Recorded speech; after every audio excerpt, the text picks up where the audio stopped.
आपने शशि थरूर का नाम क्यों नहीं दिया? जबकि आप खुद कहते हो, सरकार कहती है कि वो डिजर्विंग बंदा है, वो डिजर्व करता है, उन्होंने यूएन में रहकर के काम किया है। मुझे लगता है राहुल गांधी को इसकी जानकारी होनी चाहिए जब आप देश के नेता, एक जिम्मेदार नेता हो और नेता विपक्ष हो, और कांग्रेस अध्यक्ष की बात राहुल गांधी लगातार सवाल उठा रहे हैं। तो आप जब एक परिपाटी खड़ी कर देते हो तो आपका क्या सांसद, क्या विधायक, क्या नेता, वो सारे लोग सवाल पूछना शुरू कर देते हैं। नमस्कार, आप देख रहे हैं भारत एक्सप्रेस और मैं हूं आपके साथ आंचल मित्तल। कांग्रेस सांसद राहुल गांधी लगातार विदेश मंत्री एस जयशंकर से सवाल पूछ रहे हैं। पहले 17 मई को उन्होंने सवाल पूछा कि भारत के कितने विमानों को नुकसान हुआ। उसके बाद 19 मई को उन्होंने दोबारा से सवाल पूछा कि जवाब दिया जाए इसको लेकर, और आज फिर से राहुल गांधी ने ट्विटर पर ट्वीट करके एस जयशंकर से सवाल पूछा कि आखिरकार भारत और पाकिस्तान का क्या रिश्ता है। इसके अलावा उन्होंने पूछा कि आखिरकार डोनाल्ड ट्रंप को मध्यस्थता करने के लिए किसने कहा था। साथ ही एक और सवाल भी उनके द्वारा पूछा गया है। तो सवाल यही उठ रहा है कि आखिरकार राहुल गांधी द्वारा बार बार विदेश मंत्री एस जयशंकर से ये सवाल क्यों किए जा रहे हैं। तो वहीं विदेश मंत्रालय द्वारा भी एक बार राहुल गांधी के सभी आरोपों का, सभी सवालों का खंडन भी किया गया था। उसके बावजूद आज फिर से राहुल गांधी ने फिर वही सवाल पूछे। इसी को लेकर आज हम बात करेंगे। इस वक्त मेरे साथ मेरे सहयोगी उज्जवल मिश्रा मौजूद है। इनसे समझेंगे कि आखिरकार राहुल गांधी की तरफ से ऐसा क्यों किया जा रहा है। तो आपको क्या लगता है? अचल, आज के दौर में अगर जब आप किसी से सवाल, किसी पत्रकार से खास तौर पर सवाल पूछेंगे तो आज दो ध्रुव हो गए हैं। मतलब अगर कोई विपक्ष की तरफ से विपक्ष के लिए बोल देता है तो उस पर एक अलग टैगलाइन दे दी जाती है, कोई सत्ता पक्ष की तरफ से बोल देता है तो उस पर एक अलग टैगलाइन दे दी जाती है। मैं हमेशा इनसे बचने की कोशिश करता हूँ और मैं ये हमेशा कहता हूँ कि विपक्ष का सबसे बड़ा काम है, विपक्ष की सबसे बड़ी जिम्मेदारी है सत्ता से सवाल पूछना। लेकिन कई बार क्या होता है, आप आवेश में आकर के आप सत्ता का विरोध करते करते इस स्तर तक पहुंच जाते हैं कि आपको पता ही नहीं होता है आप सवाल क्या उठा रहे हैं, और आपका सवाल कहीं आपके दुश्मन, आपके प्रतिद्वंदी कहीं उसको हथियार बना करके तो इस्तेमाल नहीं कर रहे हैं। राहुल गांधी ने जब ये सवाल उठाए तो ठीक पाकिस्तान ने वही किया जिसका हमें डर था और जिसका अंदेशा लगाया जा रहा था। उन्होंने 17 तारीख को पहली बार सवाल पूछा।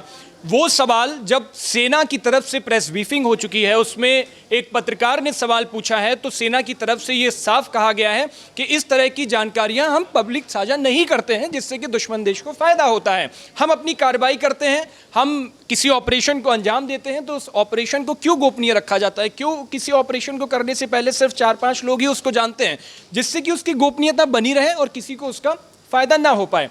अब ऐसी दशा में जब राहुल गांधी ये सवाल पूछ रहे हैं तो आप देखो पाकिस्तान की मीडिया में पाकिस्तान के नेता उनके कोर्ट का जिक्र करते हैं, उनके बयानों को दिखाते हैं। उनकी मीडिया ये कहती है कि बताइए, वहाँ का नेता, विपक्ष नेता, प्रतिपक्ष खुद आकर के मीडिया के सामने ये सवाल पूछ रहा है और एक्सपर्ट ट्वीट कर रहा है। आज का टाइम डिजिटल युग का टाइम है।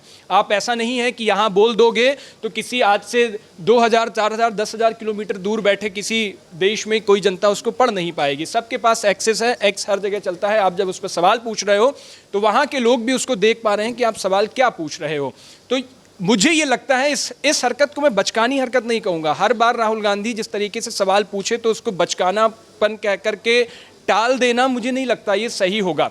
ये जिम्मेदारी होनी चाहिए और ये जिम्मेदारी उन्हें निभानी पड़ेगी, क्योंकि अब वो सिर्फ कांग्रेस के एक नेता नहीं है, कांग्रेस के महज एक सांसद नहीं है, नेता विपक्ष है, संसद में बैठ करके पूरे विपक्ष को लीड करते हैं। तो ये उनकी बड़ी जिम्मेदारी होनी चाहिए कि जब सवाल पूछने को कोई मना नहीं कर रहा है, आपके सवाल में एक संजीदगी होनी चाहिए। आपके सवाल में ये होना चाहिए कि आप जानकारी हासिल करने के लिहाज से पूछ रहे हैं सवाल, या फिर अपने देश को, अपनी सेना को, अपनी सरकार को दुनिया के सामने एक माहौल बनाने के लिए आप खड़ा कर रहे हो। ये फिलहाल जो नज़र आ रहा है वो राहुल गांधी के सवालों से नज़र आ रहा है। अब ये सवाल पूछने की वजह क्या हो सकती है? देखिए आंचल, अभी हाल ही में बिहार के विधानसभा चुनाव लगे हुए हैं। बिहार की अगर पॉलिटिक्स को आप समझोगे तो आप देखोगे कि कांग्रेस अभी बिल्कुल हाशिए पर चली गई है। वहाँ पर अगर आपको विपक्ष के मजबूत नेता के तौर पर बिहार के अंदर आज की तारीख में मैं पूछूं तो आप किसका नाम लेंगे? आरजेडी को कहेंगे या तेजस्वी यादव का नाम लेंगे? राहुल गांधी चाहते हैं कि ये सारी चीज़ें करके, एक प्रेशर है, इसको प्रेशर पॉलिटिक्स मानता हूं मैं, कि आप जब लगातार ऐसे सवाल उठाएंगे तो आप चर्चा में आएंगे। आप, मुझे नहीं लगता देशभक्ति के ऐसे मुद्दे पर, राष्ट्र हित के ऐसे मुद्दे पर कोई आपका साथ इन सवालों पर देगा, ये मैं कतई नहीं मानता हूं। अगर वो ये सोच रहे हैं प्रेशर पॉलिटिक्स में आकर के कि बिहार चुनाव का प्रेशर और ऐसे सवालों को दागा जाए। अब आप देखो, भारत की तरफ से भी डेलीगेशन गया है, पूरी दुनिया में भेजा गया है। सरकार ने ये हर एक पार्टी से एक सांसद लिया है। सरकार ने ये मैसेज देने की कोशिश की है पूरी दुनिया को कि भारत एक लोकतांत्रिक देश है, हम लोकतंत्र में विश्वास रखते हैं। हमारे यहाँ क्या पक्ष क्या विपक्ष, जब देश के मुद्दे पर कोई बात आती है, राष्ट्रहित की कोई बात आती है, तो हमारा पूरा देश, हमारे देश की सारी राजनीतिक पार्टियां, हमारे देश के सारे नेता एक साथ उठ करके खड़े होते हैं।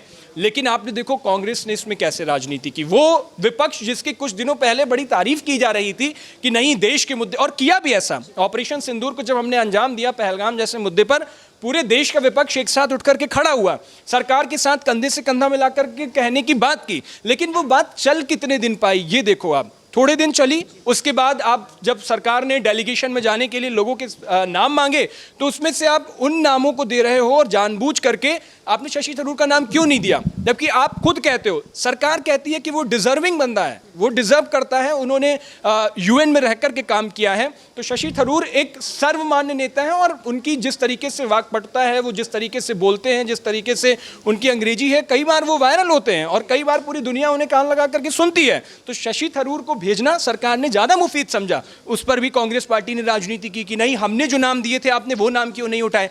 अगर सरकार अपने सांसदों को सिर्फ भेज देती तो भी आप सवाल खड़ा करते कि नहीं आपने सिर्फ अपने, उनको न सिर्फ डेलीगेशन में शामिल किया बल्कि डेलीगेशन को लीड करने को शशि थरूर को दिया गया है। अब आप देखिए, सरकार को अगर इसमें राजनीति करनी होती तो अपने सांसदों को, अपने नेताओं को लीड करने को बोलते, नहीं बोला। जो डिजर्विंग कैंडिडेट था, जो डिजर्विंग बंदा था, उसको सरकार ने भेजा और न सिर्फ भेजा बल्कि दुनिया के सामने दिखाने की कोशिश की कि हम सब एक हैं।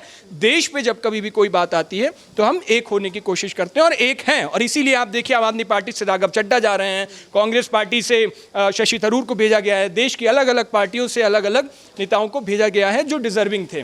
तो इस मसले पर मुझे लगता है कि जिस तरीके से राहुल गांधी ऐसे अहम मुद्दों पर, और सिर्फ राहुल गांधी नहीं, आप देखो कांग्रेस के राष्ट्रीय अध्यक्ष मल्लिकार्जुन खड़गे हों, उनके तमाम नेता हों, उनके तमाम सांसद हों, विधायक हों, मतलब आप जो परिपाटी शुरू कर देते हो ना, जब कांग्रेस अध्यक्ष सवाल उठाएगा तो, और कांग्रेस अध्यक्ष के बाद राहुल गांधी लगातार सवाल उठा रहे हैं, तो आप जब एक परिपाटी खड़ी कर देते हो तो आपका क्या सांसद, क्या विधायक, क्या नेता, वो सारे लोग सवाल पूछना शुरू कर देते हैं और उन्हें लगता है कि वो ये बहुत वायरल होने वाला, बहुत फेमस होने वाला काम कर रहे हैं कि देश की सेना पर, देश की सरकार पर सवाल खड़ा कर देंगे और उसके बाद उन्हें लगता है कि वो बहुत उन्होंने बड़ा काम कर दिया है। जबकि लगातार विदेश मंत्रालय की ओर से इस पर, अब सोचिए राहुल गांधी पहला सवाल खड़ा करते हैं कि आपको ऑपरेशन की जानकारी आपने पहले कैसे दे दी।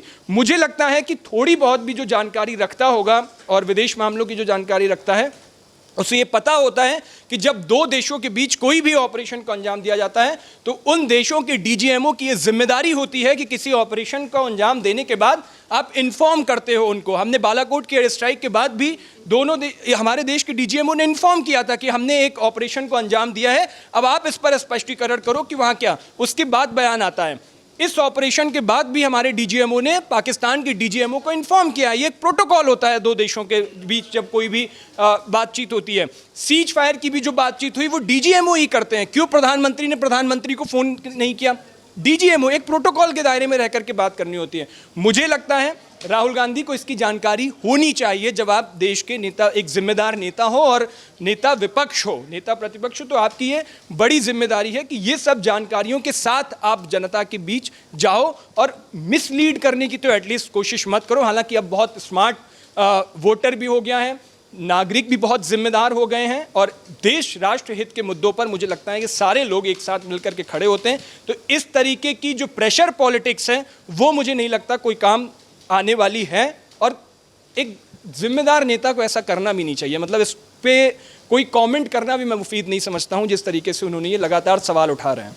तो जिस तरीके से राहुल गांधी ने एक्स पर पोस्ट करके विदेश मंत्री को जय जय लिखकर संबोधित किया और फिर उसके बाद सवाल किया, ये कहीं ना कहीं जिस तरीके से उज्जवल ने भी कहा कि एक जिम्मेदार नेता वो है, ये नहीं दिखाता। इसको लेकर आपकी क्या राय है? कमेंट बॉक्स में ज़रूर शेयर करें।